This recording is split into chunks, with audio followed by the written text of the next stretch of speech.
गौरी पूजो जानकी जनक भवन में गौरी पूजो जानकी जनक भवन में जनक भवन में श्री राम जी के संग में गौरी पूजो जानकी जनक भवन में गौरी पूजो जानकी चीर लाभूषण में चोली लाभूषण में गौरी पूजो जानकी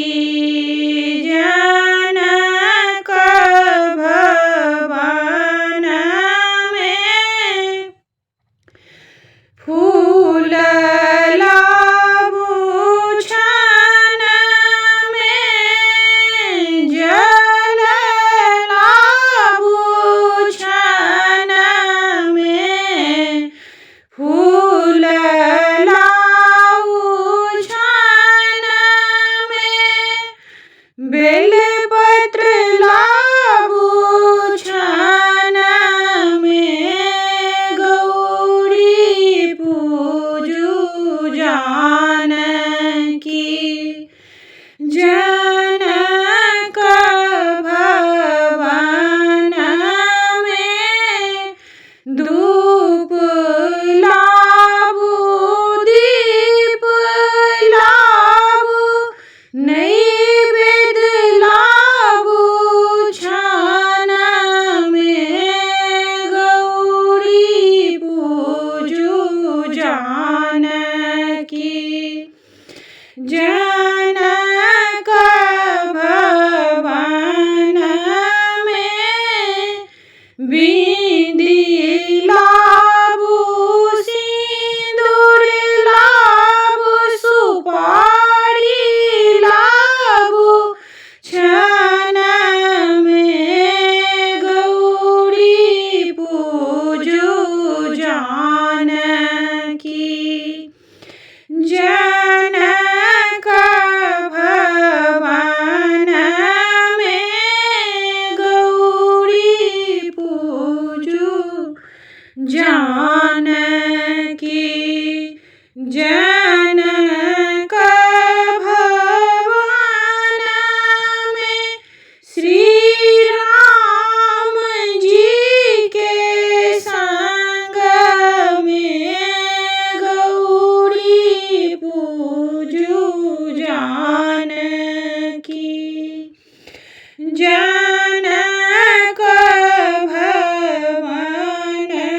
में गौरी पूजो जानकी गौरी पूजलिया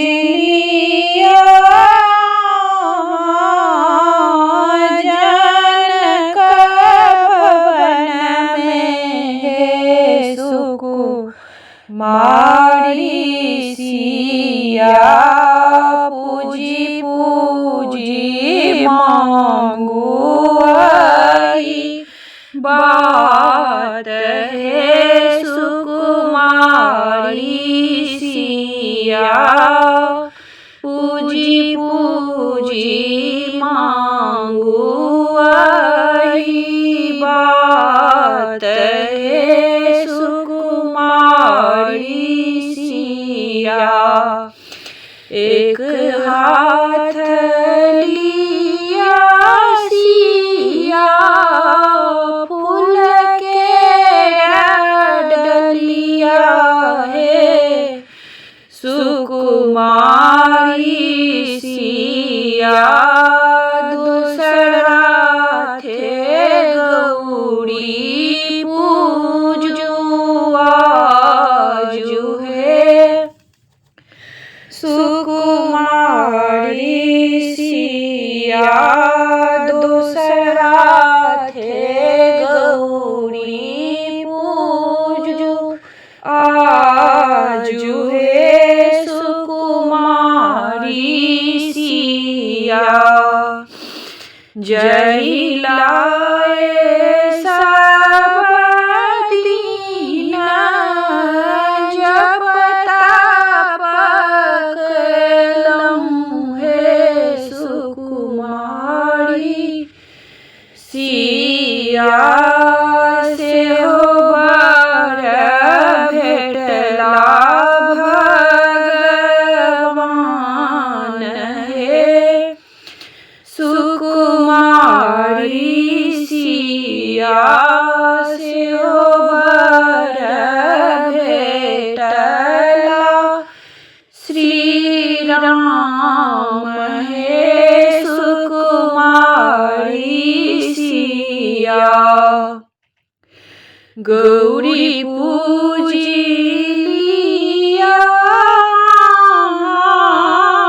जनक भवन में सुकुमारी सिया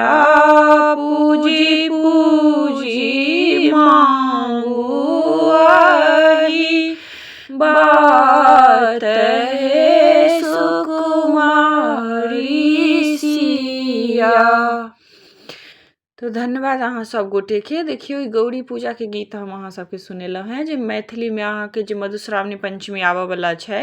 ओहि टाइम में जहन पूजा होइ छै तो ओहि टाइम में गौरी के गीत होइ छै। तो अहाँ सबके केहन लागल जरूर बताएब और वीडियो के लाइक करब, चैनल के सब्सक्राइब करब। धन्यवाद।